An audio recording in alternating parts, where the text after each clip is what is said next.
हौसले बुलंद हो तो शरीर की एक क्षमता भी घुटने टेक देती है। ऐसा ही कर दिखाया है बल्लभगढ़ के ऊंचा गांव में रहने वाले सिंहराज ने।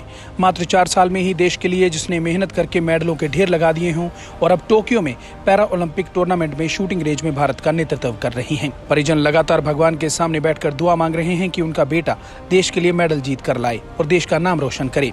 परिजनों की माने तो उसकी मेहनत के आगे सब कुछ फीका लगता है। मात्र 4 साल की उम्र में उसने बहुत सारे मेडल जीत कर देश का नाम और क्षेत्र का नाम रोशन किया है। परिजनों का कहना है कि 2017 में जब शूटिंग रेंज में सीखने के लिए गया तो कोच ने पहली बार में उनको सिलेक्ट कर लिया। जबरदस्त निशानेबाज सिंहराज ने शारीरिक अक्षमता के बावजूद 4 साल में पैरा ओलंपिक गेमों में भाग लिया है और उन्हें उम्मीद है कि इस बार वह देश के लिए गोल्ड मेडल जीत कर लाएंगे। परिजनों का कहना है कि सिंहराज के कोच ने भी उसे बहुत प्रेरित किया है। उसी का नतीजा है कि आज उनका बेटा देश के लिए मेडल जीत कर लाएगा। मुझे बहुत अच्छा हो रहा हो, मेरा बेटा आज ओलंपिक पे गया हो तो बहुत बहुत खुशी हो रही है मुझे। और जीत के आवे हों तो वो इस दिन से ही मेहनत कर रहा हो, वही बहुत ज़्यादा मेहनत कर रहा हो, इसकी मेहनत रंग ले आवे। सर्वप्रथम मैं आपको बताना चाहूँगा, साल 2017 वो साल है जिस दिन पहली बार सिंहराज जी को शूटिंग के विषय में उनको पता लगा। वो अपने भतीजे गौरव अधाना को एक रेगुलर रूटीन में शूटिंग रेंज छोड़ने जाते थे। अचानक उन्हें लगा कि ये वो गेम है जिसको वो भी खेल सकते हैं, क्योंकि इसमें एक शारीरिक रूप से जो उनकी कमज़ोरी है, बाय बर्थ उनको पोलियो है, उसकी कोई अड़चन नहीं आती है, वो खड़ा होकर उस गेम को खेल सकते हैं।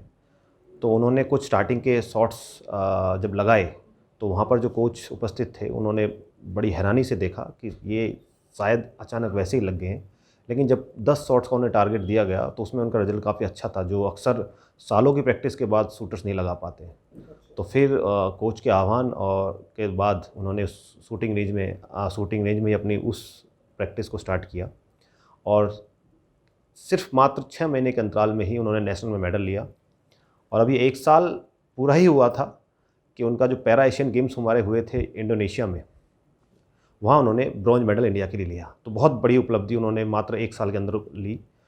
उसके बाद समय समय पर जितने भी आपके वर्ल्ड कप हुए, वर्ल्ड चैम्पियनशिप हुए, उन्होंने उस सभी में मेडल्स प्राप्त किए। ख़ास तौर पे मैं हमें याद करने के लिए अगर मैं किसी उपलब्धि के बारे में बताऊं एशियन गेम्स के बाद, तो वो है फ्रांस का वर्ल्ड कप, जहां पर उन्होंने गोल्ड मेडल लिया और साथ के साथ इस भारतवर्ष के लिए पहला ओलंपिक कोटा जो उन्होंने देश को दिलाया।